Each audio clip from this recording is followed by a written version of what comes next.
Of course, I think the soul is still here. Yeah. It's still there because when you watch NBA games now, especially during this special time of the year where the playoffs are starting, the players are hungry, the players are motivated, the games are intense.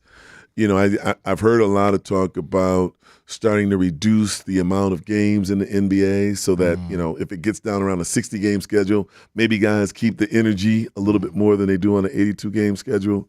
So I don't think the soul or the passion has been lost.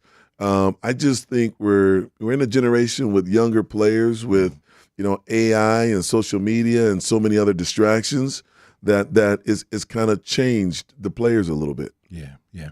And I mean, your former team, I was looking at it just the other day, the defending champions after claiming that record 18th NBA title last season, Joe Mazzulla, his charge is placing, Boston at the top of the NBA again. I mean, what do you fancy overall here, Sam, of the chances of defending the title? I mean, what are the thoughts of the current season, as you say, heading into this exciting phase of the playoff? Well, I'll just say that having the opportunity to start my career with the Boston Celtics was amazing. Yeah. Every single time I came into the Garden, I would look up in the rafters and I'd see all of the old storied Bob Cousy and John Havlicek and Tommy Heinsohn. And, these were the pioneers of the game. Yeah. These were the guys that put the time in. Casey Jones and of course, Bill Russell. So these guys were amazing. And I think what Coach Mazzulla has done has been fantastic, getting to that record number of 18, which puts us above the Celtics. And I'm all green and white. So I think that's fantastic. This season, I think with the guys that they have returning, they have every chance in the world of repeating. I think the wild card is Porzingis, who as a 7'3" three-point shooter with his skill set, always makes them competitive for a championship title. I was looking at the career journey, and we've touched on it. I think the focus on you alone as an individual probably would need 3 hours one day. But if I have to try and fast track now and try and catch up to where you are, you've had a successful career as a player. I mean, transitioning to become a coach now, not only just coaching internationally, having a stint and a major one in Nigeria and also here in South Africa as well. What's that transition been like, and just the presence of basketball, the growth of basketball that you're finding on the African continent? Well, I think every NBA player, whether it's NBA or professional sports in other areas, they live the life of an athlete, and then at some point, that life has to die, and you have to transition into other areas. And I think for me, there was a short period where I dibble-dabbled into some corporate stuff with a sports complex that was opening up in Orlando by the name of Walt Disney, and those long 8 to 5 days, just it was the corporate world was tough. So that's what really motivated my switch into coaching. Never thought I would coach, but the corporate thing was a different kind of world. Wanted to stay connected to sports, so started coaching, and that took place here in South Africa. And from there, the energy grew because mainly it gave me a chance to share what I had learned from a Phil Jackson or a Doug Collins or a Judd Heathcote. And when my guys come to practice and I have a chance to tell them old stories about old coaches, but more importantly, help them grow their game, to me that's just as satisfying as the days where I was on the court scoring. That's an incredible analogy in terms of looking at it, because I go back to, was it 2003, Basketball Without Borders, when it hit our shores. And I'm glad that, Pavel's here to bear testimony to that, because I was excited even from back then. Their ability as well as the NBA to bring the big superstars, your Patrick Ewings into the country, to bring the late Dikembe Mutombo into the country, and also just talk and see about things that he has done as well. And that journey, the growth of Basketball Without Borders now really and literally has no borders, because the presence of these African superstars in the NBA speaks volumes about the journey, the roots, and where it began. What's your feeling about that in your association? Well, I tell you, Robert, I could not be. I'm probably the happiest person on the planet with the success of Basketball Without Borders. Yeah. I was involved with writing the executive summary for the program. I think the first person that I spoke to it about the program was Kim Bahuni in New York. Kim spoke to some folks in the office, and all of a sudden it turned from Africa 100 to BWB. Yes. And so I was involved in the early years. I still look back at some of the photos with Amadou and the State Department there with Mike Finley and some others. And it's been special to watch it grow from a distance. Yeah. I think the first 5 years I was involved pretty heavily. The last 15, I haven't.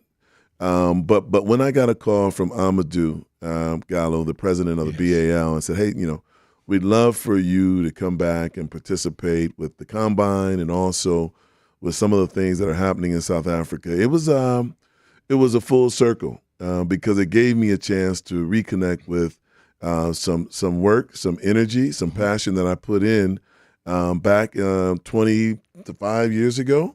And come back and see where it is today, and where it is today with the growth of the players, the growth of the coaches, but most importantly, the NBA is here. Yes. BAL is here, and there's nowhere but up for basketball. It's going to grow, and it's going to give a lot of kids a chance to dream of being on that court and being like a Michael Jordan or a Dikembe or a Hakeem Olajuwon. And I think economically it's going to be good for the continent as well. We take a break. When we come back, we continue. We take some of your calls. We take some of your WhatsApp voice notes. I see them popping up on my screen right now. Our conversation with 1986 NBA champion as well as MBB head coach Sam Vincent. #MSW live now on 947 Vuma FM, Rise FM, and Soweto Live at the same time. #MSW. It's time to win new wheels with Caltex. Caltex is not only giving you a chance to win an epic VW Amarok Bakkie, but also a chance to win fuel for a year thanks to Standard Bank U-Count rewards. And the best part is, winning a new Bakkie is easy. Get to your nearest Caltex service station and fill up with 400 Rand or more to enter. T's and C's apply. Caltex, it's how you get there. Some people go all out for date night. We just go out to the driveway. Exquisitely sculpted lines. And an interior that could pass for a luxury penthouse. Why go out when the classiest venue is already parked outside? The new Haval Jolion Pro from $4,399 per month. Its effortless style steals every scene. Visit gwm.coza for T's and C's and to book a test drive. Go with more. Go with the new GWM Haval Jolion Pro. Once in an era, one star will rise to outshine them all. And this is the tribute. Swifties, get ready for Taylor, a tribute to the eras of Taylor Swift. Coming to Joburg Theatre from 17 to 21 April for only 5 incredible performances. Rock out to Taylor's biggest hits, a live band, dancers, and jaw-dropping visuals at Taylor, a tribute to the eras of Taylor Swift. Brought to you by Joburg Theatre in partnership with 947. Get your tickets now at joburgtheatre.com. Hey, it's been forever. I know, right? How are you? Never mind that. What is this? What? So 1 week in Dubai and now you walk around smelling expensive. Mm-hmm. Did you find yourself a sugar shake? Well, girl, this is all me, Dubai living on a cupcake budget. Plug. Right? It's the new Comfort, the gold one. Ooh. New Comfort fabric conditioner in jasmine and cashmere. A luxurious fragrance for long-lasting impressions. The Galaxy A36 5G is here. Hum or sing a few lines and boom, the Circle to Search AI feature will instantly find the song. Get it now for $349 per month for 36 months on MTN Yellow Plan Core with data to use whenever you want and minutes to call any network. Plus, get a Samsung exclusive offer on the Galaxy Fit 3 or Tab A9 Wi-Fi with your purchase. T's and C's apply. Visit an MTN store or mtn.co.za now. Today, we make moves. MTN.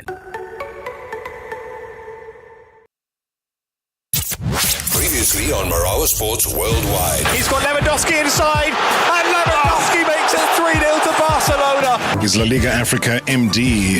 Treso Benko is here. He is my guest tonight. Sometimes when you discard a player, so what can you do in a Barcelona? Do you fit into the pattern? Do you fit into the tiki-taka if it still is that? And then he comes in and he does. And not only does he do that, he becomes, up until now, the top goal scorer. And then on the other side, you've got a Kylian Mbappe that says, okay, maybe I need to work a little bit more. The box. Oh, flick! Mbappe! There it is! To really prove to the world that I am the best. How do you see that fight panning out? I think Lewandowski, Barcelona saw something in him. Mbappe, at the start he had some criticisms of performances and all that, but he has been showing that no, I'm here. And today he's the second goal scorer, just his first year. Mbappe strikes!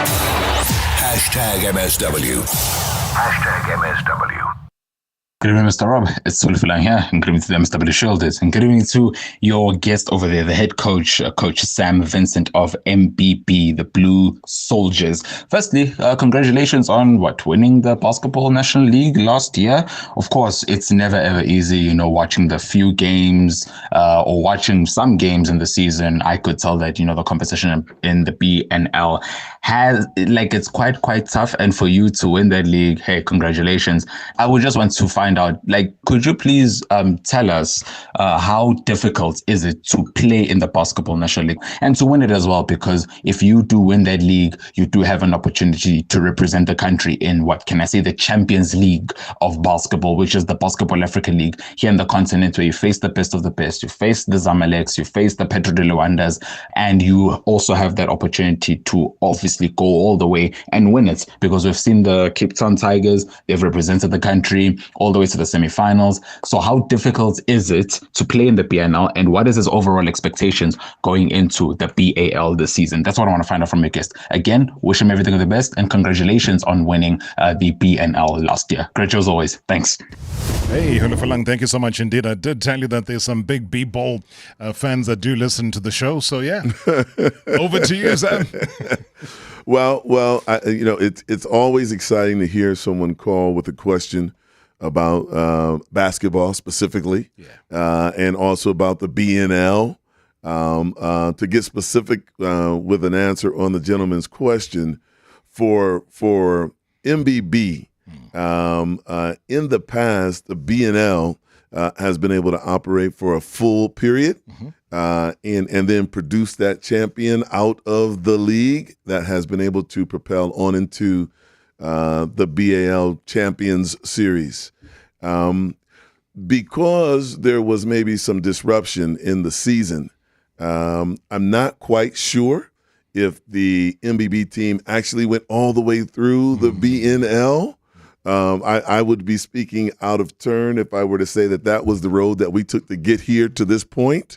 But I do know that a decision was made on selecting a South African representative, and that representative was MBB, and I came in and got involved at that point, not earlier. So some of the details, Robert, I can't tell you about. But what I do know is I have to give MBB a lot of credit. I've had a chance to work with Cyril now to this point, the chairman of the MBB club, and he's just done a fantastic job of putting his team together, the work ethic.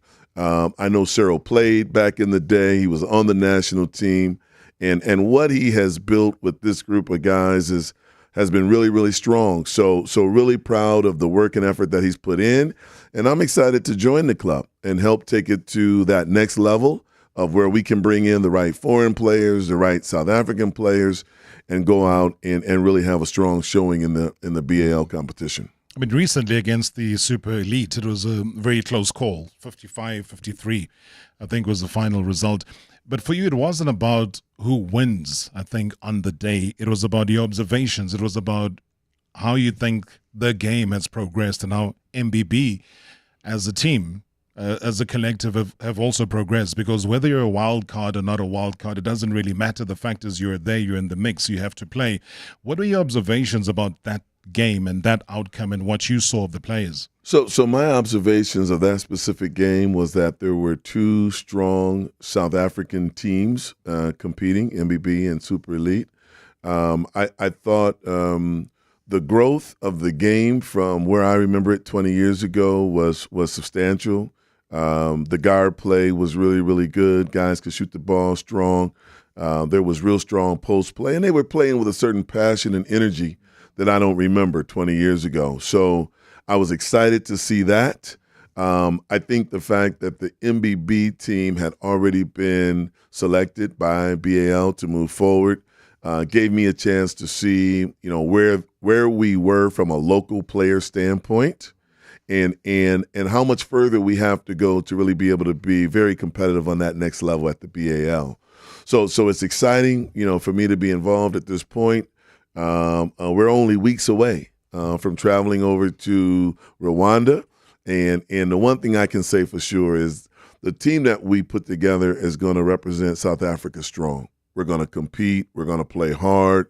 If you beat us, you're going to have to really fight to get a win. So we're getting prepared. We got a few more things we want to work on, but I feel confident that by the time we get there, we'll be a very competitive team. Well, so now one of the things you were concerned about was about the team chemistry.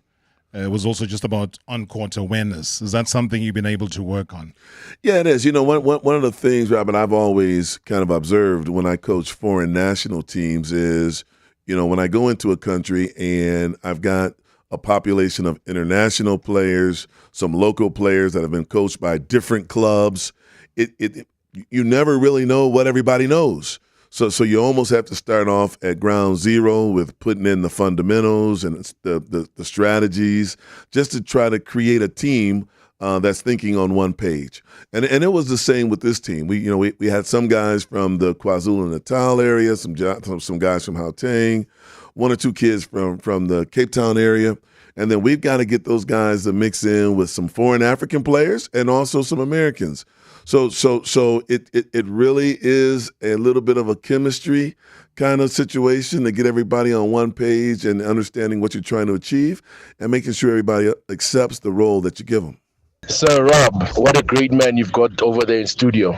This man has always had South Africa on his radar. He's always been one of us. He's always been in our hearts ever since his first stint with our national team so many years ago. And what an absolute pleasure and an absolute honor it is to have him coming back and taking the realm at MBB. I'm sure he was pleasantly surprised to learn that some of the players that are involved in the management of the team are players that he would have possibly worked with back in the day within the national team. So what a beautiful journey it has been, and what a beautiful 360 it is to have him back home.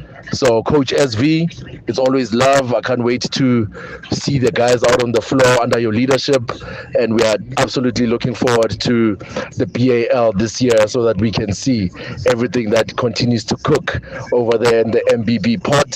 But over to you as well, sir, in everything that you've contributed and continue to contribute within the African continent. Hats off to you. Much love always, much respect always. Rob, great show as always. Your boy, Juice from Togoza. See you soon, Coach. Salute. Hey, Juice, thank you so much, man. Coach, over to you. Well, hey, caller, Juice, thanks for the call. Thanks for the comments. It brought a big smile to my face when you mentioned some of the players that have played for me. Guys like Quentin, who's now in broadcasting, or guys like TK Sakani, who is now obviously involved in broadcasting as well. So it's fun to be back. The faces, the memories. It's been 25 years since I started here, but I do consider it a second home. So coming back and continuing to support basketball in South Africa and trying to do whatever I can do to connect resources or contacts or work with coaches, it's just an absolute pleasure. So thanks again for the call.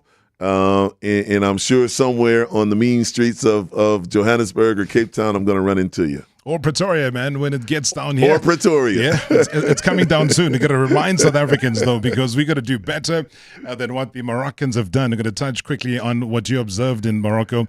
But June the 6th to the 14th, guys, you got to be at the finals. That is Pretoria at its best. I mean, we had somebody here a couple of days ago, boxer by the name of Kevin Lerena. He's going to be fighting there on the very first day of May, on Workers' Day. So I think he'll warm up those seats. Okay. For what's all going to be right. happening in June, from the 6th to the 14th of June, when basketball takes over in that part of the world. But yeah, I mean, I was just saying that recently in Morocco, the tip-off happened, the 5th season of Basketball Africa League. What is your experience like? I mean, from your observations, I know that packed arenas were one of the things that was happening there, but what is your true observation about it? Man, my true observation was that I was in Morocco, Rabat specifically, watching a NBA style game. And when I say that, the excitement from the fans, the entertainment that was on the court, just the overall energy and presence, it was amazing. It really was. But most important, the talent on the floor. So where it is today to where it's going to continue to grow to, the fans have to be excited, because now you don't have to go to New York to see an NBA game. You can just go to Johannesburg, or you can go to Cairo, or you can go to any one of the other destinations where the BAL is going to be playing.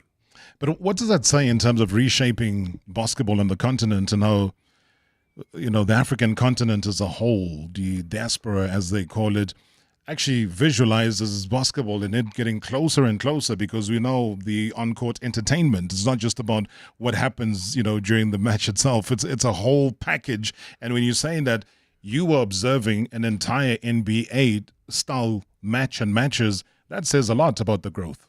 Well, it does. It does, because, like you're hinting right now, it's a culture. And it's a young culture. It's a hip-hop culture. It's a fun. It's an exciting and it's a movement, and to be able to see that movement take place here on the African continent, it's going to be fantastic to watch that. When I think about when I played in the NBA, and I think about the percentage of international players that we had, it was small, maybe 5%, maybe slightly above 5%. But now, if you look at the NBA, it's up around 30% or maybe even higher, because the game is growing globally, and there's more kids believing that they can work hard and develop the skills to get there and play, and I really believe that's going to be part and parcel of what happens here in Africa as well. We have the superstars like Joel Embiid and Luol Deng, but I think even more so now, the dream that I can play in the BAL right here at home is going to be something that fuels a lot of dreams for a lot of kids. As we wrap things up, maybe touching a little bit about the soul again, but your individual soul. And how important is it? And I always try and group it and try and bring faith, family, and purpose into a lot of what happens within basketball. What's your feeling just about those three elements for people to remain grounded? Because sometimes people lose themselves in all that happens, when there's fans and there's popularity. It's not a contest, but you gain popularity if you're very good at something. But how important is it to have the faith, to have the family, and the purpose?